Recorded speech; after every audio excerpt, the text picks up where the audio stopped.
This is the EV9, Kia's new flagship model that is all electric with a range of up to 349 miles, priced from 65 grand, and in the case of the all-wheel drive twin motor version we've got here, 0 to 62 in 5 seconds. It's big, but crucially, is it big inside? Because this thing has got 7 seats as standard. But is it the secret envy of every Land Rover owner? I intend to find out, and I'm going to tell you all about it. I'm Jonny Smith, you're watching The Late Break Show, and this episode is proudly supported by blackcircles.com, Britain's largest online tyre retailer. Now, the EV9 is a big car. It's not quite as big as I thought it was going to be. It is a smidge over 5 metres in length, and its wheelbase, crucially, is over 3.1 metres. That's a huge wheelbase. Really push those wheels right out to the extremities to maximise that cabin space, which is actually the calling card for this car.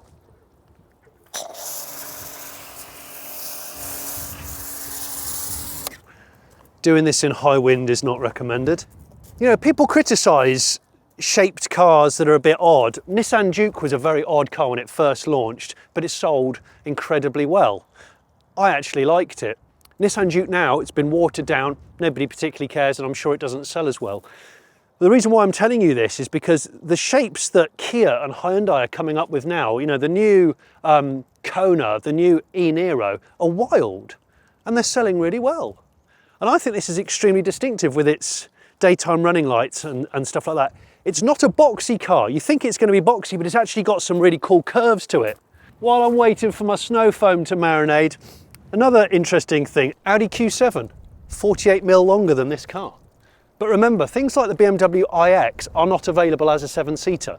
This is. So if you are going to have a big car, personally I think, if you're going to have a big car, it needs to be big inside. It actually has to have a useful, well-designed occupancy space. Otherwise it's a shit design.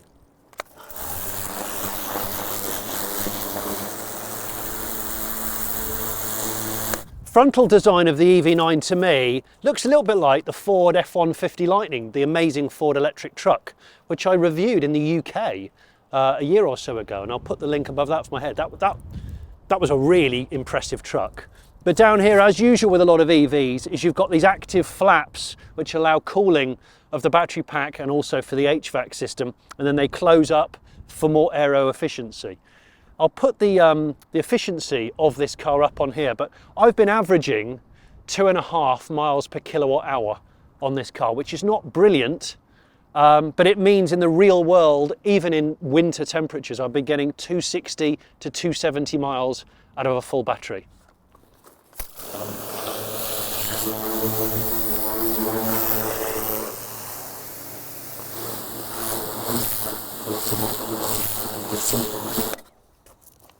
Now the EV9 is available in 3 different wheel diameters. 19s is the entry level for the Air spec, 20s, then 21s. This has 21s because it's a GT Line S.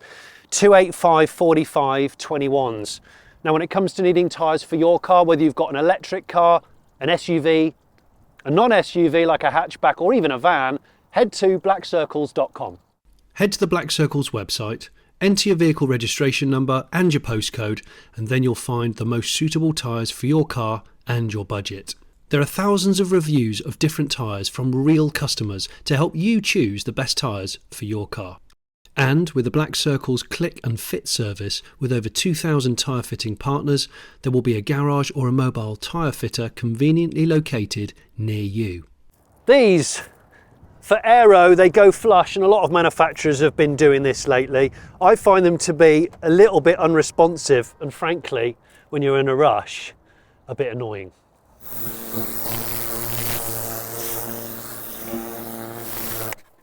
All EV9s come as standard with the roof bars. They are quite aerodynamically shaped, and they're for the adventure.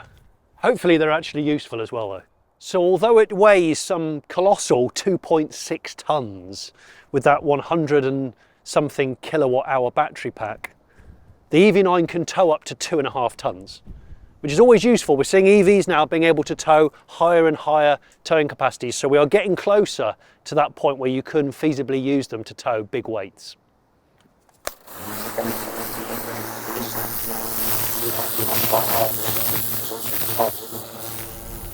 So, EV9, the flagship, Kia. And an expensive Kia, you know, like buying a Korean car for 65, or in the case of this one, £76,000 is big news and something you would never have dreamt of 12 years ago. But here we are. You know, I've just done the school run on this in the last few days. I've had lots of parents admiring it and asking me what it's like. And these are people driving Audi Q5s, Volvo XC90s, Range Rovers, Discos, that kind of stuff. Right, down here, 2 buttons on the steering wheel. The Quartic steering wheel looks like an Allegro steering wheel. I can change the modes. Sport mode, and I'm going to do 0 to 62. Ready?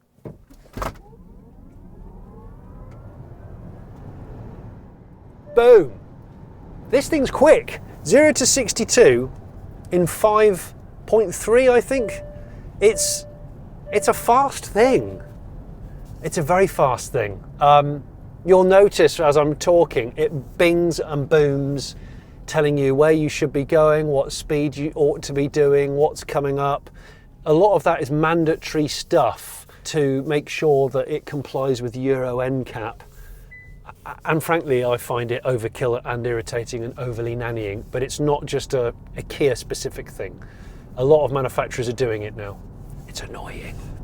I've been driving this extensively on the motorway and on long journeys for the last 4 days. It's nice to do that in a car before filming. You just get more of a feeling about it and whether you like it or not. And I have to say, I didn't really want to like this car on the basis of it being a big thing, a big car. And I have a thing about cars being big and people buying cars that are just too big for their own good. And I think what's saving the EV9 is the practicality in here, which is ginormous. I've averaged 2.5 miles per kilowatt hour. Kia has referenced on average you'll get 2.7. It's nowhere near like the Ioniq of the world, the sort of like really aero-shaped EVs. But it ain't bad. And remember, this is nearly 100 kilowatt hour battery. It's a big battery. And that battery on its own weighs over 500 kilos. It sits low in this bespoke EV platform, but yeah, the car is a 2.6 ton car. A lot of you will scoff about that. I will get comments about the fact that EVs aren't the future and where are the minerals coming for the batteries, blah, blah, blah. Those people will be writing those comments on a mobile phone or a laptop, which will have lithium batteries, which will be really similar to the batteries in here. But they never talk about that, do they? The EV9, just I'm going through the village here, EV9 has fantastic ride. I think it's really comfortable. It soaks up the bumps well, and this is on the biggest wheels, the 21-inch, with the aero design. I like the aero design. And I found it to be quiet and comfortable, even though, you know, it's a lot of glazing here, so that's normally not so good for acoustics, but I found it to be fantastic. I really have. I've been averaging about 260 to 270 miles overall in the real world with motorway and using heating and that kind of thing, and that's in winter with sort of sub 10 degree ambient temperature. They quote that it will have 313, I think, mile range, WLTP. I'll put the stats on the screen for miles and kilometres, but the rear single motor car is closer to 350 miles quoted. Now, you're rarely going to get close to that, but I would say if I was reviewing this car in spring or summer, the Korean EVs I've driven are pretty close to their efficiency. Inside the EV9 is really where its huge exterior dimensions justify themselves, because we are greeted with practical space thanks to that sort of largely vertical boot and a flat entry point for the boot here. Under there is a cubby, which you have the parcel shelf and stuff like that. With a third row of seats up, so all the seats up, this is a 333 litre boot. Drop those 2 seats, you have over 800 litres of space. Remember, you've got space in the frunk as well, which is over 50 litres for the 4-wheel drive car, this one, and 90 litres for the 2-wheel drive rear motor option. But you drop all these seats with such ease. You just simply press all these buttons. Allow me to demonstrate.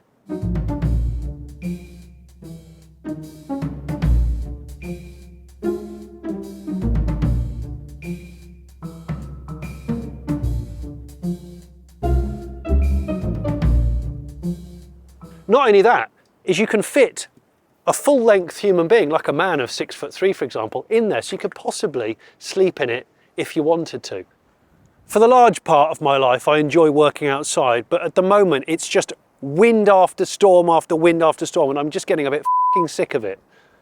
Wind is just battering you all the time. Will you just fuck off? Fucking wind. Fucking hate it unless it's making me electricity. Oh, it's absolutely gross out there today. But in here is another story. The first thing I notice is how wide the doors are compared to the seat. So there's like a real space down by the seat, between the seat and the door panel here. Lots of different recycled materials which Kia have been sort of championing for ages. Lots of manufacturers are. Recycled bottles, sea waste, numerous things like that. The stuff that you actually touch is really, really nice actually. This is not leather, but it feels, to me, it genuinely feels like perforated leather. It's rather nice in its two-tone. And like what Hyundai and Kia are really good at, is they don't go for a huge centre console that sort of dominates your legroom and bangs your knee on, which I get a lot of problems with. It floats. It's got a big storage area down here, which is sort of halo lit with LEDs, the same as it is here and here. A roller shutter here with these fantastic little fold-out cup holders that adjust. Wireless, fast wireless charging pad there that's rubberized, and then under here, bit of space under there. You've got auto hold and descent control, I think, here. Buttons on the steering wheel, which I don't know if my eyes are deceiving me, but it looks quartic to me.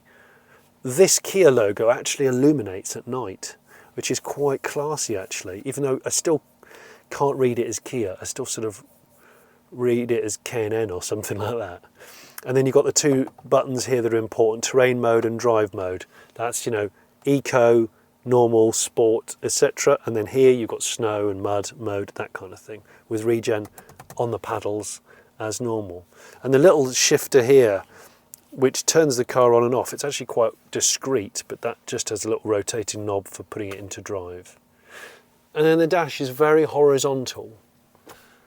It's not got a tablet that sits too proud like a lot of manufacturers, and there's that ratio that I really like that Kia and Hyundai seem to still go for, which is hallelujah, in a world of everything being touchscreen and you have to go into a menu for everything. No, there's buttons for the important things. There's actual rotary knurled volume knob here and there, and HVAC, heating, fan there. These are sort of haptic feedback buttons for the home button and the search, setting up your media on your phone. You kind of lightly press them and you get feedback, that's nice. And there's all your comfort for heating and aircon and stuff like that. And then in this right hand screen is obviously you've got a head-up display, but you've also got your state of charge, your regen status, which are these paddles, and then you've got numerous different controls in here. Again, not touchscreen, physical buttons, nice and discreet, which I like. Tons of headroom, twin sunroofs, and I think this is actually a sunroof at the front. It does actually open with electric blinds if you want them. So it just feels like a lounge. It's sort of subtle colours, classy, 2 USBs on each row, I believe. And not only that, heated, cooled seats and steering wheel at the front and in the middle rows, so you can have heated rear seats. But I don't know if they are at the back. This turns to a camera if you want it to, so it's a mirror now, but I think if you press a button you can turn it into a camera. And there is a 360 camera angle that goes on here when you pull out of junctions and stuff like that. The interior is probably not quite as well finished as a BMW i-Series or an Audi e-tron, but I prefer the layout of this, and I prefer the legroom, and I actually think I prefer driving it. It gets a lot of admiring glances. Those big vertical stacked kind of individual pixelated headlights are unusual. It has real presence. Infotainment with things like Bluetooth phone is really good, and this has got the Meridian, I think it's 14 speaker audio system, and it's stunning. I think the first car with Meridian I ever encountered was a Range Rover or a Land Rover, and really good quality, excellent quality. 378 horsepower this thing. So in normal drive mode, you know, you're driving at 50 miles an hour. If you give it a punch, you know, it will properly deliver. That was nearly 70. It's not hanging about this car. And although it's probably not the kind of thing you're going to engage sport mode in very often, I guess it's about choice, isn't it? I'd be more about getting maximum range. And although it's big, it's bigger a family car that I would want. I kind of wish they made a slightly smaller version of this. The effect that this car has is probably a very good one, drawing in people from piston or plug-in hybrid cars of this stature and making them think, you know, this is actually a decent family car, good charging stats, comfortable, interestingly designed. No, the interior is not up to the quality of, say, Range Rover or Audi, but you know, I would not buy an Audi electric vehicle, an e-tron, over this, because I've found most Audi e-trons and Mercedes EQ series vehicles to be, at least in the EV department, not that impressive really. I mean, okay, but only okay. I'm going to shut up now and do some cornering. I've not really pushed this car in the corners. I've done mostly kind of relaxed A-road stuff until now. It is a bit damp and it is shaped like a church pew, the EV9. The steering is light. The steering is light and it is rather vague, so it's more kind of easy driving rather than helmsman. That's to be expected with a car like this. But I think its composure is really good. You're getting a bit of body roll. It's certainly not extra firm like some EVs are, where it crashes through all the bumps. This is not that. This is not that, and which is why I think it's probably a masterstroke in terms of knowing your audience. This is a family car that you're going to fill with stuff. This is a family car you can fit actual dogs in. I get asked this on a weekly basis. I'd love an EV, but how many EVs can fit dogs in? Well, the truth is, considering 50% or something of British people have dogs, there's not that many new cars, big or otherwise, that actually comfortably fit dogs in, which is ludicrous when you think how many millions of pounds and euros car manufacturers spend on developing cars. You'd think they'd focus on stuff like dogs. Kia are trying hard, and that's why Kia are now cool, which is why a lot of manufacturers of premium cars that we think of, the Mercedes, the BMWs of this world, I actually think a lot of them aren't trying hard enough, or they're not thinking about practicality at the forefront. You can have style and you can be unique and practical. So the EV9 has got 3 rows of seats, and you can order it as a 6 or a 7-seater, and the difference will be this middle row. This will either be 2 independent seats without this middle bit, and if it doesn't have that, you can swivel these when the car's parked, swivel them 180 degrees to have a sort of conference spec, which is really cool. If you want to get someone in the back, there's a button up here and there's a button down here. You press it like so and it goes forward. This one has a different method, the 60 split, and I'll show you that in a second. I'm going to get in behind myself, and I am pleasant to report that I have a ton of room. Flat floor car because it's a dedicated EV, this eGMP platform, and there's actually really deep storage space underneath this floating console that you can access from here. Mat pockets that's actually hard plastic and elasticates out like that.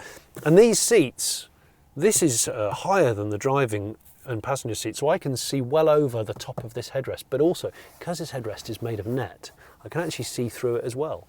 That's assuming there's nobody actually there. Blinds in the back here, and everywhere I feel is actually nice quality materials. Right, I've probably put this forward a couple of inches from where I was sat. My knees are now just about touching this. You can adjust the backrest with a pull loop to various different rakes. They've all got ISOFIX from what I can tell. Every single one of them has got ISOFIX. And in the back here, I've got 2 cup holders per side. I can adjust the backrest. Obviously you'll lose a bit of boot room. And I've got a USB-C, which is rather nice. And the other thing is obviously you can split these back ones independently. So if you want to have, I don't know, everybody there, one person back here, a little bit more room, you can. So it gives you all these different combinations.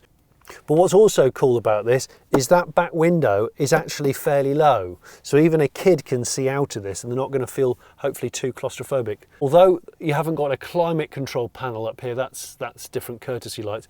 That panel there controls these outlets, which are directly above your head. And of course, this thing doubles as an armrest. It's pretty cool, isn't it?